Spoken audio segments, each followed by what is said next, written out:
and welcome to the latest edition of Watchbox Studios, and I'm Michael Michaels, Director of Watchmaking, and this is Watch Science. I want to thank everybody who's been patient. We haven't been on the air in 4 weeks thanks to the Thanksgiving holiday. And I want to start off by thanking our last show, which was just absolutely amazing, and my special guest, Mr. Robert Flood from Breitling. If you're watching, I have your charger with you. I'll be sending it off to you. So thank you very much for that. We're doing a couple new things this week. I'm trying to do a little chat box thing, so I'm going to try to follow along with this. We've got all kinds of technology going on here. This is a live show, just like all the Watchbox Studio productions. We're live, so anything can happen. I'm going to try doing some stuff on the air, some more hands-on stuff. So we'll see how that goes too, because we had a lot of questions. Some of the things that we talked about last week, Robert and we discussed mainsprings, and we discussed, just that is what powers the watch. So before I get into the videos, I want to do a little mainspring discussion and a little demonstration here as to what we have. The mainspring obviously powers the watch. It's what provides all the force for that watch to run 48 hours, 72 hours, depending on your mainspring length, your gearing. The other things that come into play there too are the rate of the watch. You can actually slow the rate of the watch down and extend the power reserve. But how does that power? How do we contain that power? And that's one of the questions. And you have different size watches. You have different caliber of watches, different power reserve, manual wind and automatic. And actually, I brought both along so I could try to demonstrate the differences. With that, I just want to show a couple things. We talked on this last week, or last episode. This is the mainspring that came out of the B01 that we discussed in length. And what I want to show on the end of this mainspring is this is actually the bridle of the mainspring. And it looks like I have two mainsprings here. And if we look right there, you can actually see where they're fused together. The one piece right here, you can see it right there where it's actually attached to the back side. You can see a little weld on there. What great camera work. Thank you so much, Brian. So this is actually what it puts resistance inside the barrel. Now, when we talk about the automatic watches, you can't overwind an automatic watch because the mainspring is going to continuously slip inside of that barrel. And I've got a little picture here of something I actually threw on Instagram this morning. And again, you can follow me on Instagram. It's Michael MRM _horologist. And we're going to clear that out real quick. And this is the inside of a barrel of a 7750. And this barrel, let me start off by saying this barrel is very worn. This is a demonstration barrel, so this isn't anything that we use every day. This would not go back into a watch. But what I'm pointing to right here, these are the notches. And the notches, they actually hold part of a lubricant. The lubricant is called Kluber, and it's a braking grease. And I actually brought some of that along here, and it's very thick, and it's like a tar material. We use it very, very sparingly. If I can get a cut real quick there we are. This is the Kluber 125. They call it chrono grease. And it's very, very thick grease. It's not really like an oil. It's a very thick, sticky, tacky grease. You can see it gets very stringy anytime you touch it to anything. You can see a little hair hanging off there. That's actually the grease itself. Now, what this does, we put this into the barrel and into those notches, but we don't actually want to put it into the notch. Where we want to put that is right before the notch. And if you can see, I've got the notch right here. You can see the little square right there where we have our notch. I'm putting the grease on the leading edge of that notch. I'm putting the grease right here. So, and the idea with that is, so when the mainspring comes along in this direction, it's actually going to pull it into that little valley right there. And then these notches are all around the barrel. We have them here. Let's see if I can do this. We have one here, we have one here, we have one here. They go all the way around the barrel. So, and we lubricate these all the same. So what happens is it actually pulls it in. It pulls the grease into it, and it helps to spread it around. We don't necessarily want to pack those wells. I know different watchmakers do it different ways. This was the way I was taught to do it. This way I was taught through Omega to actually do this. So this is the way we do it, and we use the Kluber. Kluber is used on pretty much everything other than Rolex. Rolex uses a completely different system because they actually want to reduce the amplitude. Everybody else pretty much wants to keep amplitude high. We talk about amplitudes all the time, of keeping those amplitudes as high as we can. What's more important, though, is keeping that amplitude in 24 hours and so on, just so we have good isochronism. I want to get back to the barrel here. And if we look inside this barrel, okay, we had the pictures, but here you'll actually be able to see these notches. And where are we? Right here. And you could see the notches as we go around the barrel. Right there's another one. Okay, and those are the little wells that we put the grease into. But how do we get the mainspring back in there? You know, that's the big question, is we have a lot of mainspring and we've got relatively small barrel. Couple of things I brought along. This is the barrel from a 7750. Okay, and when we look at the top of this barrel, this is actually what's going to drive our hour recorder as well. So this is what comes through to the dial side. This is the little pinion that drives the hour recorder, and this is same basic system that's on the CH27, except the CH27, it'll actually arrest this. This is actually fused to the barrel itself. It's a part of the barrel. So what we're going to do is we're going to go ahead and pop this barrel open, because this actually has a mainspring in it. This is the one that the pictures I just had. And again, everybody, you know, people chime in all the time on this. Let's excuse me for not wearing the finger condoms. You know, I like to feel things. I like to feel as I'm touching. This is a demonstration purposes. We would never be touching barrels, anything like that, with bare fingers. So don't worry about that. So with that, let's just dive right in. Cheers. We're going to go ahead and pop this barrel off. And on 7750, it's actually a very, very tight barrel. So this easiest way here from me, without a loop on, which is the one thing I did not bring with me tonight, is we're going to get it, just break that little seal. And as soon as we break that seal, we'll be able to take that cap right off. And there we go. So we are going to pull the cap off of here. And my whole point of this is we're going to see if we can do this without shooting the barrel across the room on live air. Okay, so the first thing we have to do, we have to pull out the barrel arbor itself. And the barrel arbor is right here. The barrel arbor is what actually connects when you're winding the barrel up. It has a hook on it, and that hook hooks on the mainspring. So we have the full mainspring inside this barrel right now, and we're going to go ahead and release that. We're going to take that mainspring out of here.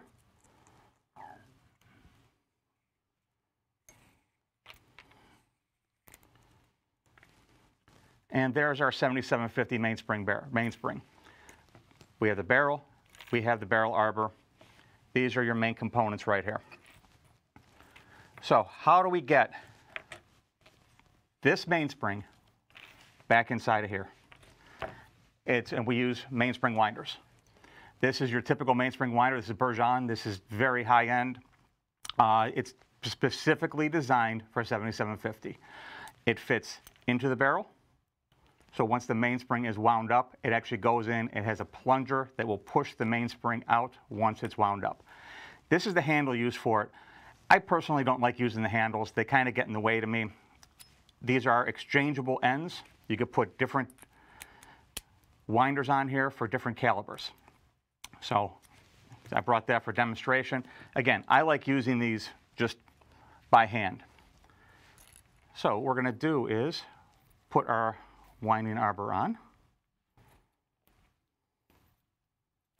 And we're going to start our little mainspring in here. And we have a little slot in the side of the barrel arbor right here.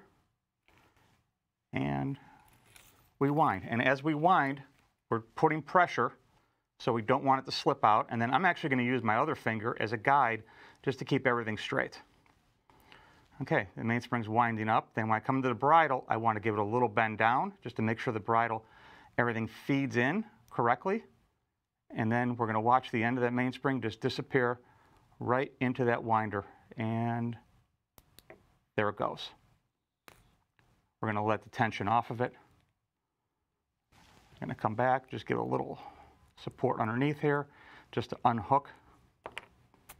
And that's exactly what I thought was going to happen, because we're live on the air. Not a problem. This happens, and in a case like this, we wouldn't even use the mainspring. But again, this is demonstration purposes, so we're going to go ahead and do it.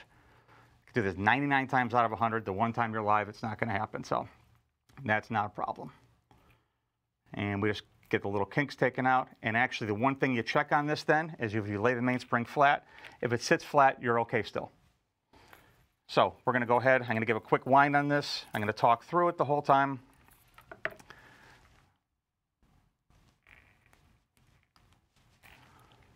Hook it. We're going to wind it. I'm going to do it a little quicker this time, and it's just going to, everything's going to fly together perfect, because that's just the way it works. I'm going to wind it through. Try to hold it in the camera there. Get our bridle coming through. Get it in there. Have to unhook it, and what I didn't do was hold it down well enough.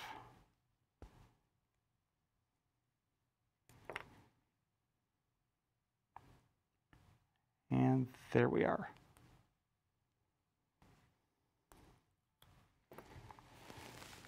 There's our mainspring inside the winder. Okay, that's what should have happened the first time.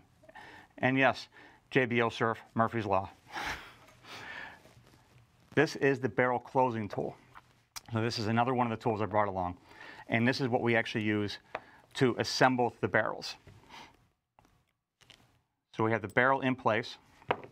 We're going to actually put the mainspring on there and just give a little push of the plunger. There we go. And just like that, our mainspring's back inside the barrel. So that's pretty much the basics of putting a mainspring together. A lot of brands want you now to change your barrels completely. What I'm going to do is throw this arbor in here because I do want to show the closing. And again, excuse the fingers.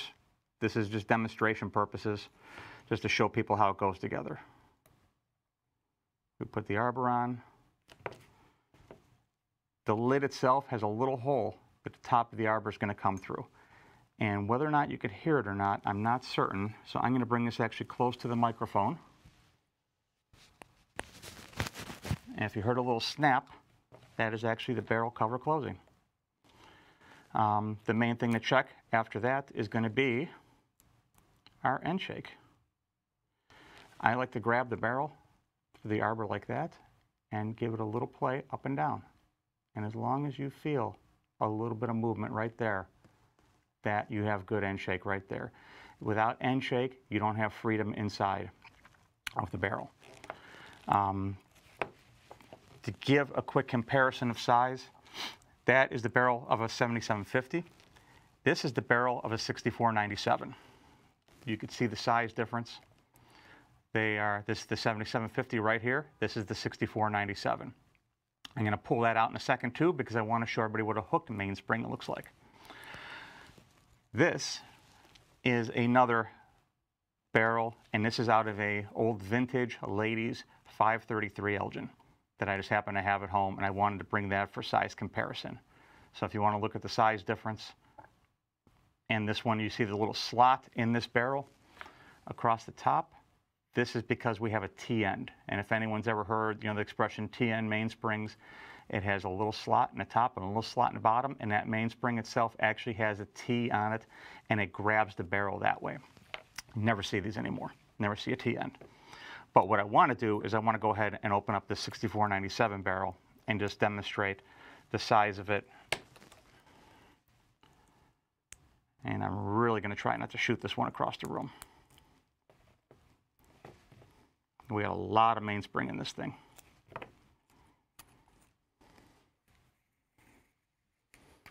Okay. What I want to demonstrate is, instead of the bridle that we had on the automatic, we have a hook end. And I'm going to try to get this right here. And if we can just get in here nice and tight, I think we'll be able to demonstrate this very well. right here, instead of having the bridle, we have a hook. And this hook right here that I'm sliding up against, it's just a second piece of metal that's fused to the top piece, that's fused to the spring itself. And what that does is it actually catches a lip on the inside of this barrel, which is right, where are we? Right there. I come along, it's right here. So that actually catch there. So when you wind a manual wind watch and then you feel it stop, it's because that mainspring is caught up against here and it's wound all the way into the middle. And the mainspring itself cannot stretch anymore. So the mainspring doesn't stretch, but it has no other place to go. It's pulled in so tight that it has no place to go. So, excuse my little faux pas with the little bird's nest I made, but like I said, we're live on the air, and that kind of stuff happens, so that was kind of fun to do, though. We're going to try to do more stuff like that, more demonstrations. And again, everything we do here is live.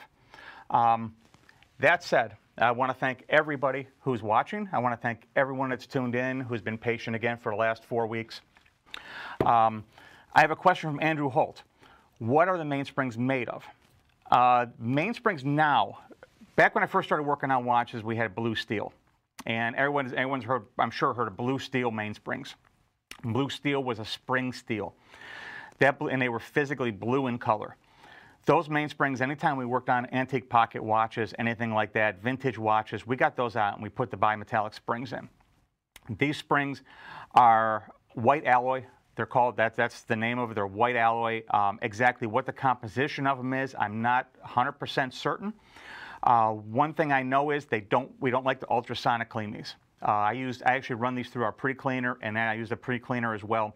If we're reusing a mainspring, most of the time we are replacing mainsprings or we're replacing barrels. So that's, I hope that helps answer that question a little bit.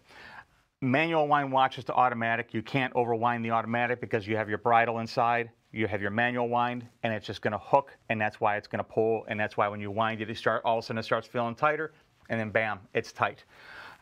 You know, you can't really overwind either watch. If you overwind a manual wind, you're going to break the mainspring. So, with that, I want to finish up. I brought a video along that I want to do, and I want to finish our segments that we started on the CH27. And we did everything on that watch but the chronographs. And I want to kind of, finish this. I didn't want to leave everybody, waiting on this or hanging on this. I want to finish the CH27, and then we're going to go on to some more exciting stuff in the next show. Actually, we did a Longo tear down, which I can't wait to get to and just share with everybody. So with that, we're going to go ahead and start our videos. And here we are. These are the chronograph parts. These are all the parts for the chronograph section. As you see, we have the movement. The base movement is put together. So everything's put together. The base movement's running. Everything's adjusted. I have my rate adjusted. I have all my positions adjusted. Everything's great. So now is the only time I'm going to start to put those automatic components on, because I don't want to have to put the automatic on and then tear that watch back down because I have to get to something else, because I forgot to make an adjustment. So I've had this watch running. I've had it running for actually a couple of days before I came back to put the chronograph on. A lot of it has to do with the work we do, and a lot of it has to do with just between the filming and everything else. But I still like to let those run. I want to get a good 24 hours out of them before I go ahead and put any kind of chronograph parts on a complex chronograph like this. 7750, you throw it all together. It just doesn't matter. So with that said, we have a chronograph running. I'm going to actually assemble this with the movement running. So everything's going to kind of mesh in together. All the parts are going to work together. We have this first piece that we're looking at right here. That's a tension spring. That's a tension spring for the chronograph wheel. And what that's going to do, this little spring right here, it looks like a little fork. The chronograph runner is actually going to sit on top of that. That applies tension so your chronograph hand is smooth. It's a happy balance between, we actually add or decrease tension on that because we want to have some spring in that chronograph wheel. And I'll see that after I put the bridge on, we'll actually push that down and that wheel has to bounce back up. If we don't have spring on a second wheel, same thing on a regular automatic, or regular movement. If we don't have any kind of tension on a second hand, what's going to happen is you're going to see a chatter.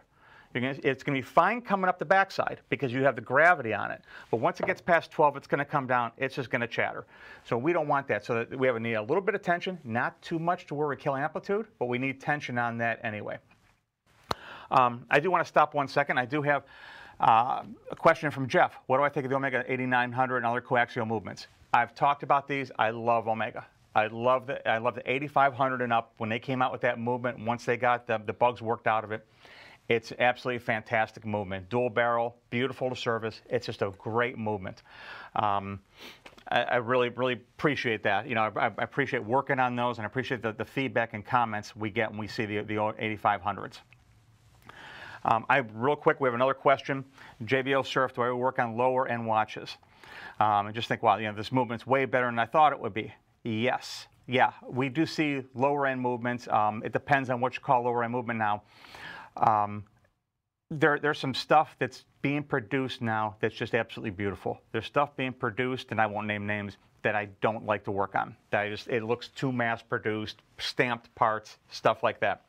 And but there's a lot of stuff that I work on now that I take it apart and I'm like, wow, they did a great job on this. And the first thing I look at is finish the screws, you know, stuff like that. I love seeing it. So anything that's well finished, I love working on. There are some brands, there's some older watches I worked on, there's some older pocket watches I worked on, 100-year-old watches that I look at and I marvel that they made these watches without electricity, without computers, everything else. One person did this, one person did that. Then you had the watchmaker just, you know, pull everything together and make everything work. It's really, really, really great. If you're looking for entry-level watch, anything like that, then, you know, Nomos is one of them. I've done a few overhauls on those. They're nice watches. They're manual wines. The manual wine, automatic, either or. Very thin line. It's a simple watch. It's a great entry-level price. They do a great finish on the watches and the movements too. They're very pretty. We have one more question here from Bill Call. He owns the first Patek Advanced Research model. I actually had one of those in my hands the other day. And the Spiromax, we're starting to see that more and more in the perpetual calendars and the automatics. If Tim were here, he would rattle off every watch that's in. I know they had a couple glitches with that, with the hairspring, especially the hairspring fraction. But as far as the escapement, the silicone escapement, we're starting to see that. One of the things I noticed with it is it's harder to pick it up on the machines. And I don't know if it's just the sound; it makes a different sound. But it's harder for us to get a clean reading as to how that watch is running amplitude-wise and everything else.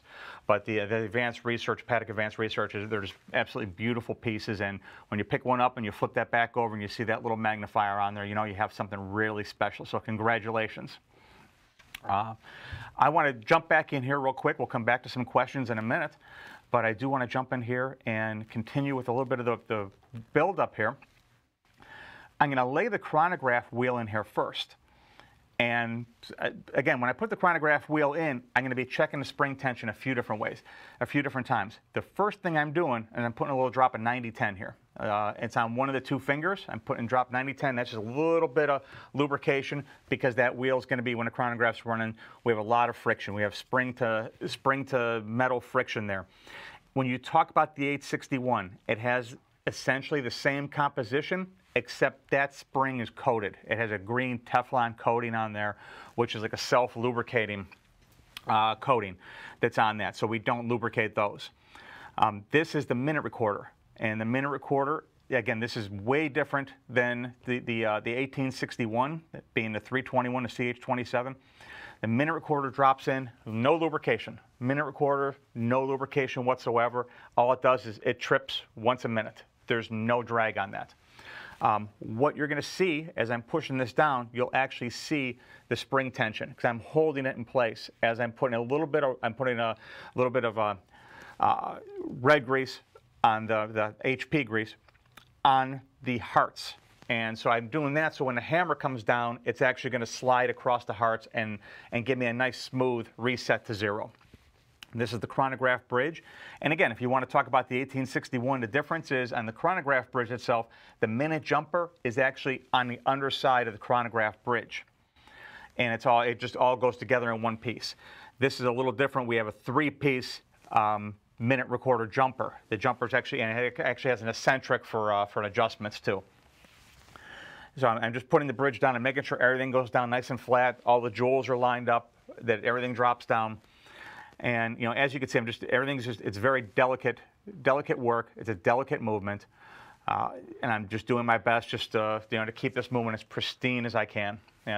This buildup just turned up. It was a great project. It was a lot of fun to tear down and build up. So as you can see right here, we have the chronograph wheel, and we have the minute recorder over here. Okay, so you see the bridge, and then you see the 2 different wheels there. We have the 4th wheel right here. This is the 4th wheel pinion, and this is what drives everything.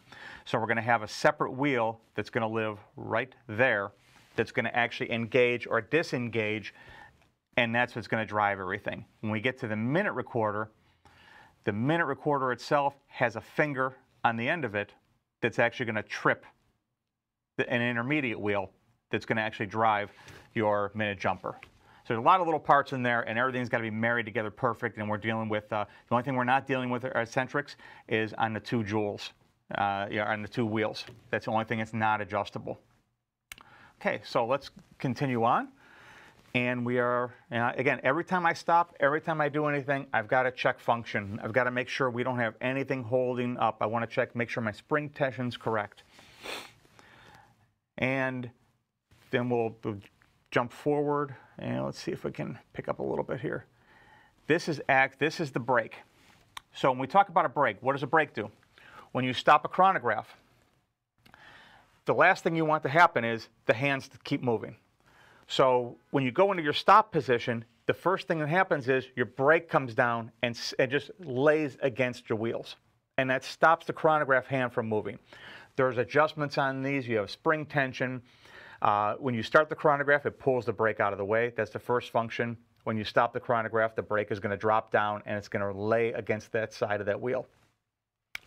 And that's, again, it's another component that's in here. And that's the function of it, is just to actually arrest that hand so it doesn't move once you stop it. We don't want it to keep traveling on. And we have a special shouldered screw we're going to put in. And it allows it to pivot. And we have spring tension on the back, which actually pushes that brake into it when the column wheel allows it. The tail end of this is actually going to ride up against the column wheel. And again, everything on this watch was just it's all precision. It's a beautiful mechanical piece. We're checking function of the brake.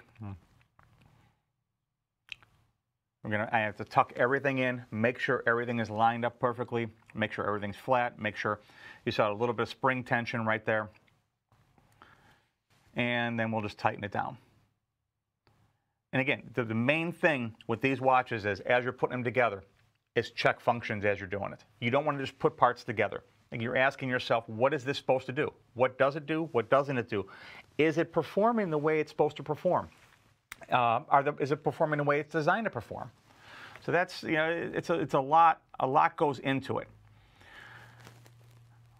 We have, our spring tension, which I'm constantly checking. I want to make sure we have freedom. I want to make sure we have freedom in that wheel, and that everything's going to work together. Everything's laying properly. We're checking the freedom of the brake itself. And we'll snug it down. And there's our brake. Our brake should be able to pivot very easily. And there we are. We're checking the position of the brake. And again, it's not a race to put a watch together.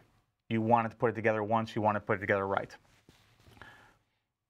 Every screw has a purpose. Every lever has a purpose. Every spring has a purpose.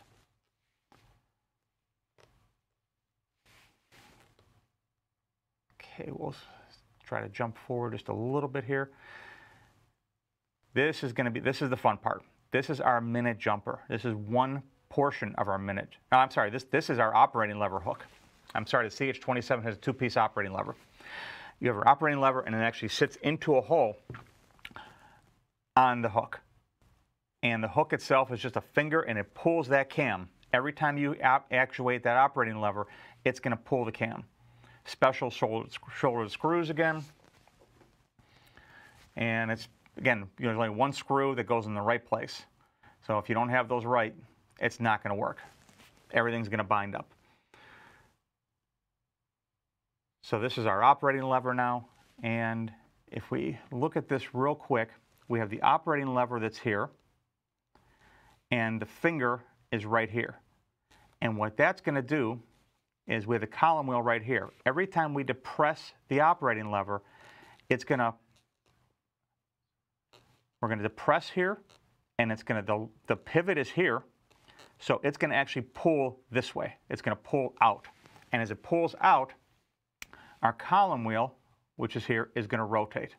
It's going to rotate one notch every time we click that.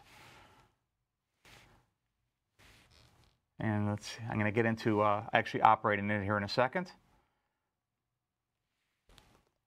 This is our pivot. The screw is actually the pivot, and we're talking about levers and fulcrums. Watchmaking has a lot of geometry in it.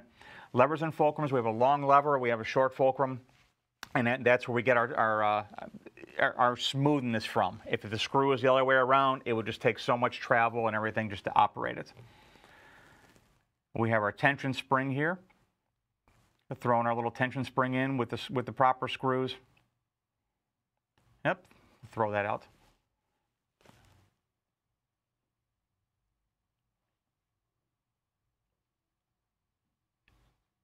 And we're just setting everything, setting the tension, setting the screws, and I'm pretty sure we're going to go on to the next video after this. If anybody wants to chime in with any questions, it'd be a great time to do it, as I start prepping for the next video here. We have a question from Andrew Holt. I saw on SIHH YouTube with a Longa where they didn't use silicone, as down the line you cannot fabricate parts to maintain them. Silicone, I was with Hublot, and they started coming out with the silicone escapement, the silicium escapement, which is silicone. And they were actually color coordinated, and they had green, they had a purple hue to them, some had a yellow. And what that did, that not only married the parts together, but it also changed the amplitude on the escapements. The Unico itself had a modular escapement, which contained the balance, the pallet, and the escape wheel. So you can change that in a full segment. And everything was married together. So you would change all those parts, and that would be your amplitude change. The downside of the silicium or the silicone, especially in the levers, is you don't have any adjustments in your pallet stones. You can't adjust your amplitude, your drop lock. It's either there or it isn't. And as far as a watchmaker, I like to be able to make those adjustments when needed. If I have to reduce amplitude in something, I don't mind pulling a stone. Or if I want to increase amplitude, I'll push it in. You have a lot more tests to do. You have to check a 24 to make sure you have good amplitude 24 hours later. So there's a lot more work that goes into it, but it's a lot more satisfying.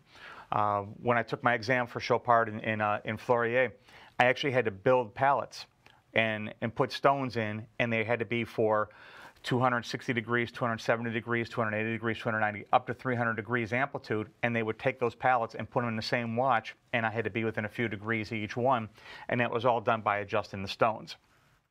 They don't do that with the silicium. It's, you have this one, you put it in, and that's what, if you want to change the amplitude, you put this color in. If you need a little more amplitude in a watch, you put this color in.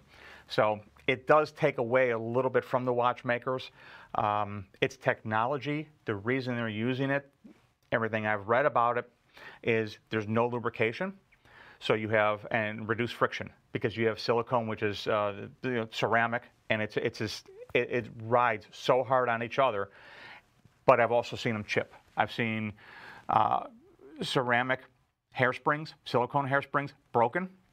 I've seen pallets broken. I've seen escape wheel teeth broken. I've seen pivots broken. And it doesn't matter, we've already talked about that in ceramic cases. We've seen ceramic cases broken. So it just, kind of follows suit that those are going to break as well. Movement parts are going to break. So thank you for the question, though. It's actually a very good one. Let's see where we're at. We're going to jump back to the video real quick. And we're going to check a couple of the functions. We've got a few of the components on here. And again, we're checking all the components. Here's our start, stop. And I'm just going to go through and look at everything, look at all the components, and make sure everything's functioning the way it should be. You know, if you look at this right now, it's a very complex movement. We have a lot of layers sitting there. We have a lot more layers than when we started, you know, just a few minutes ago.